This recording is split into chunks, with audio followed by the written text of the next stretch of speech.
day. So it's anterior and posterior chain day. We're starting in the room with, we're gonna do two. We're gonna do the first two in the room. We're starting with a weighted skull crusher. So there's a couple ways you can do this. There are dumbbells in there. When you do this with the dumbbell, grab the sides of the dumbbell like this. And with the skull crusher, it's not going behind your head here. It's staying, your shoulders or your elbows are gonna be right above your shoulders, and you're just bending those elbows. So think of that weight coming down and crushing your skull. So it should be pretty self-explanatory. So we're here, okay, and you're just bending those elbows down and bringing that weight straight back up. Trying to keep your shoulders pressed down into the ground so that they're nice and stable, so that you're isolating those triceps.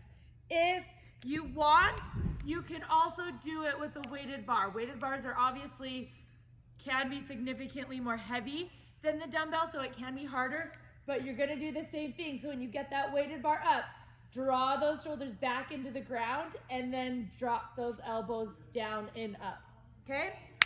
So you've got 12 to 15 of those. Then we have bands around the racks in there. Linda! Sorry, I have to stop and say hi.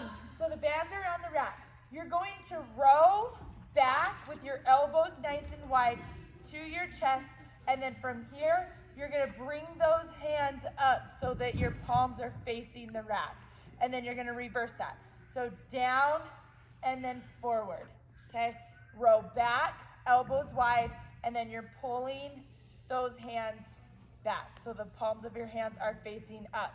With this, it's really easy that when you get to this pulling part, shrugging your shoulders up, make sure that you keep your shoulders down away from your ears so that you're really getting those shoulders in that rotation. You have 10 of those. So it's a row and then a forearm raise. And there's all different kinds of bands in there. Then we come out here and we start with a banded Superman with some pulses. So we're gonna have these bands around our knees. Okay, we're gonna be in that Superman position, still using our core. Even though our stomachs are on the ground, we're pulling our core up and in, all the way from the bottom. So we're going up, okay, and then you're pulsing out here for 15. So out, in, keeping yourself up. If you feel like you're starting to get super tired, pull your shoulders back, and it will give you a little more stability to be able to keep that upper body off. Okay, but we want to try and keep our hands out in front of us while we're keeping our legs up and pushing out on that band.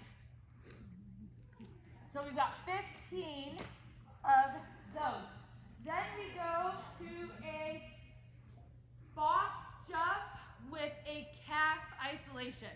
So we're going to be on the box, okay, bilaterally jump, land, and before you stand up, or as you stand up, we're going to go all the way up onto our calves, and then all the way down, step down, jump and land, slowly come up all the way onto our toes, getting those calves involved, okay? If you want to make it a little harder, you can jump and here, get on those toes and then stand while you're on your toes, okay? So you can kind of adjust that and make it different. Then we have the dumbbell jump squat with a dumbbell curl. So we're gonna have those dumbbells on the outsides of our hands. We're gonna jump squat, come back down, and then those dumbbells are gonna curl up and then come down, jump, curl, jump. And you have 12 of those. So you're curling in the squat position. So you're staying in that squat position.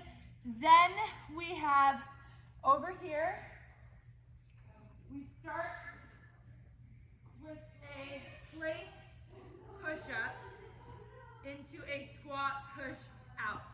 So we're going from one squat move into another squat move where we're going here.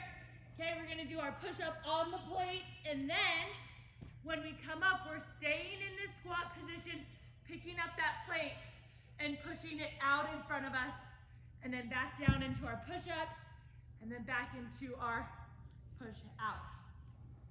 After that, so you have 8 to 10 of those. So the push-up and the push-out is 1, 8 to 10. You have a 30-second iso plank. Then we have a supine overhead plate hold with the leg raise. So the plate isn't moving on this one. We're just holding this plate overhead while our legs, okay, making sure that we're drawing that belly button in so our lower back is on the grass, and we're just lowering our legs down and up for 10 to 12. If your lower back, if you find that you just can't stop your lower back from raising up off the ground, just go to a single leg. Okay, a single leg raise.